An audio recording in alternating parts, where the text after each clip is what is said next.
Terima kasih pemirsa Anda masih bersama kami dan juga masih bersama saya malam hari dalam MNC News Prime para narasumber untuk dialog berjudul Dinamika Koalisi Perubahan. Apakah tiket Anies Baswedan aman ke depannya?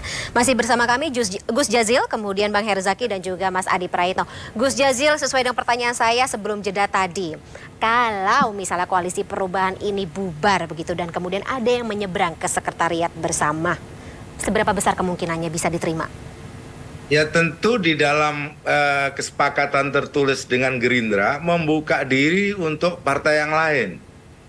Jadi kalau misalkan Koalisi Perubahan bubar tentu dengan senang hati karena itu bagian dari kesepakatan politik gitu.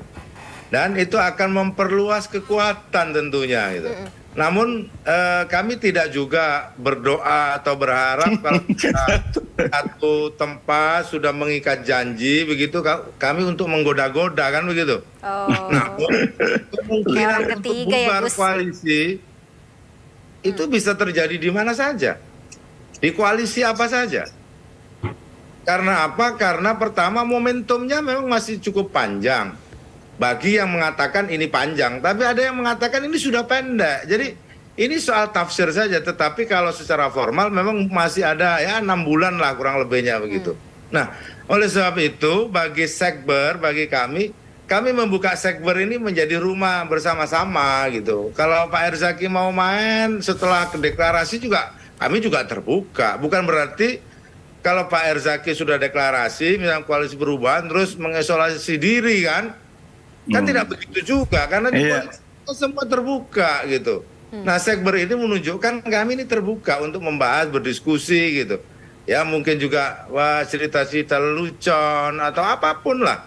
Nah ini menurut saya penting dan mudah-mudahan Pak Herzaki ya segera deklarasi kan lebih bagus gitu kan.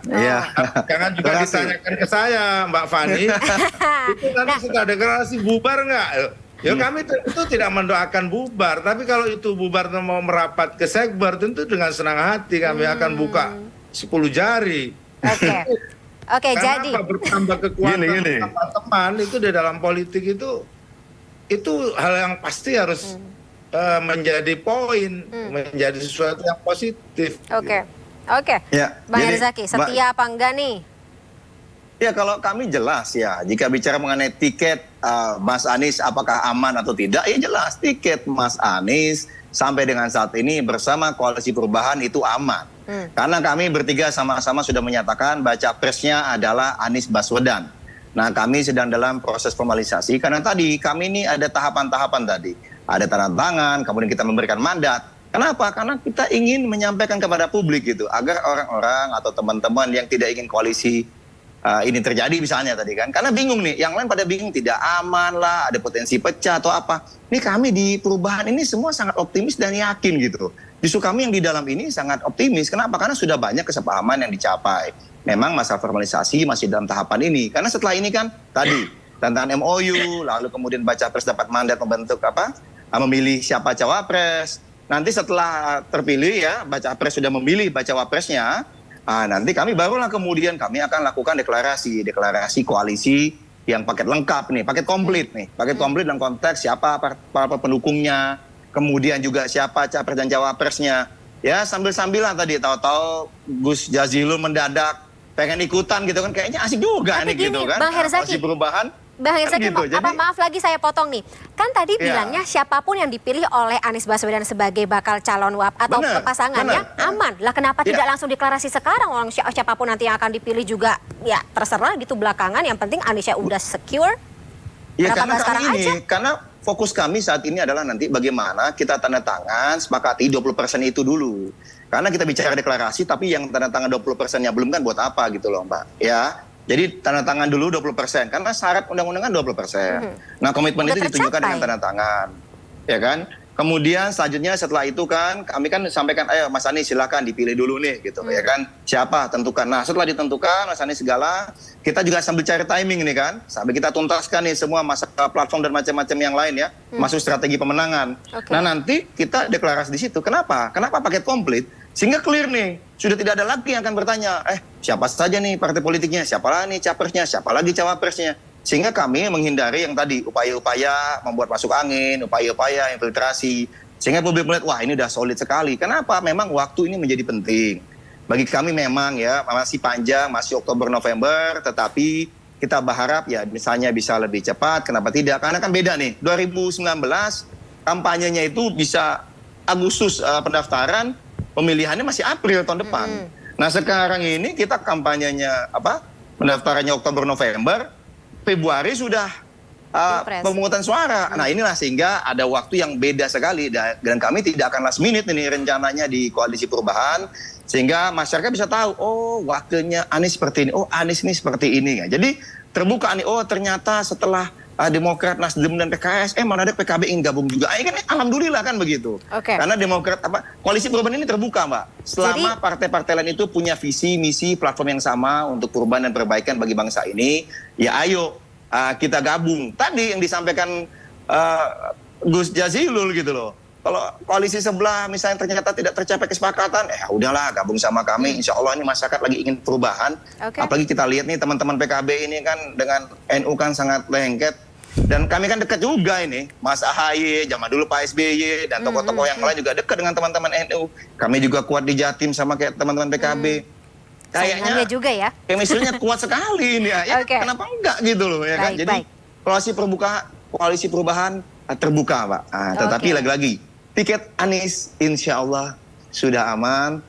Terima kasih kepada rakyat yang terus bertanya dan terus mendoakan. Baik. Demokrat itu teman kita, Mbak Fani. Tapi kan dan kita sudah membangun koalisi. Tapi kalau PKB berkoalisi dengan Demokrat 2 partai belum cukup angka untuk presidensial. Gitu. Oh, jadi lagi-lagi banyak makanya koalisi yang perubahan jadi pertimbangan. Ayo. Oke. Nah, Mas Adi kalau begitu terakhir. Mas Adi, maaf Gus Jazil karena durasi sangat sempit, saya ingin juga mendengar dari Mas Adi sendiri kalau misalnya melihat arah angin koalisi antar partai, koalisi antar koalisi ini akan seperti apa sih, membaca siapa saja yang menjadi usungan, siapa saja yang mungkin akan menjadi bakal calon wapresnya masing-masing ini, apakah juga bisa menjadi pertimbangan ini koalisi solid apa enggak, masih bisa digoyang, masih bisa satu dengan lainnya tukar sana sini? Saya ingin komentar 2 hal. Dulu banyak dugaan-dugaan ada invisible hand, ada kekuatan besar yang mencoba untuk menggembosi terbentuknya poros perubahan politik. Tapi itu kan udah berlalu. Anasir-anasir itu ya kelihatan sudah tidak ada. Satu-satunya yang bisa membuktikan apakah poros perubahan ini bisa terwujud atau tidak, ya 3 partai. Jadi tidak perlu menuduh ada kambing hitam, syaiton hitam, kekuatan-kekuatan yang lain. Toh imannya sudah sama, ingin bikin poros perubahan, kepentingannya sama, ingin melawan dominasi kekuatan politik Jokowi dan PDIP. Toh mereka akan membentuk satu perubahan, apalagi yang ditunggu, kan begitu. Kalaupun toh Oktober itu masih di Belanda, masih jauh, ya kenapa kalau sudah cocok? Kan kampanye politiknya bisa dilakukan dari sekarang. Dan narasi politiknya, sorry itu saya memang harus sama. Nasdem kan versi perubahannya dengan Demokrat dan PKS beda. Versi perubahan bagi Nasdem itu adalah sami'na wa ta'na ke Jokowi juga. Sementara Demokrat dan PKS tidak. Mana pernah kita dengar Nasdem itu mengkritik Jokowi sebagai rezim hutang, infrastruktur ugal-ugalan, IKL itu gagal total. Jadi itu yang kita sebut sebagai ini akan sampai pada klimaks kalau kemudian 100% poros perubahan ini ditentukan oleh mereka sendiri. Yang terakhir yang ingin saya katakan Fani adalah di 2024 memang kalau ada kubu oposisi yang bisa maju, Anies Baswedan misalnya, ya menarik di 2024. Kalau Anies gagal total, ya disalahkanlah ketiga partai ini karena bikin pemilu tidak asik. Karena yang bertanding adalah all Jokowi's men atau teman-temannya Gus Jazilul. Ya tinggal diundur aja pemilu kalau begitu. Tidak perlu ada narasi-narasi aneh-aneh. Orangnya Jokowi semua kok. Tidak perlu ada narasi perubahan dan seterusnya. Berarti kalau mau ada pertarungan yang seru, koalisi perubahan harus solid ya. Persoalan capres dan capres itu adalah ujian iman politik dalam koalisi. Tak cocok sedikit pun bisa bubar jalan itu, bukan karena orang lain. Itu saja sih betul. Ya, Demokrat komitmen komitmen pada pembentukan koalisi perubahan dan kita mendukung Mas Anies ya sebagai baca pres dan kita dukung juga siapapun baca ya, pres. Gus Jazil ya. Itu. Baik. Aduh, ini pembicaraan yang sangat menarik. Seru banget, tapi sayang sekali karena durasinya sudah habis. Kita harus sudahi dulu ya pembicaraan kita pada malam hari ini. Terima kasih Gus Jazil, Bang Herzaki, dan juga Mas Adi atas waktunya dalam MNC News Prime. Sehat-sehat selalu. Ya. Kita sama-sama kawal seperti apa deklarasi akan dilakukan dalam waktu dekat ya mungkin ya. Thank you. Terima kasih sekali lagi. Sampai jumpa. Selamat malam. Malam, makasih. Ya, makasih Gus Jazil. Ya pemirsa, usai sudah pembicaraan kita atau katakanlah program MNC News Prime pada malam hari ini. Mari berbagi untuk masyarakat yang terdampak bencana di tanah air melalui MNC Peduli. Dan ingat, tetap patuhi protokol kesehatan COVID-19. Saya Fani Maniar, terima kasih. Sampai jumpa.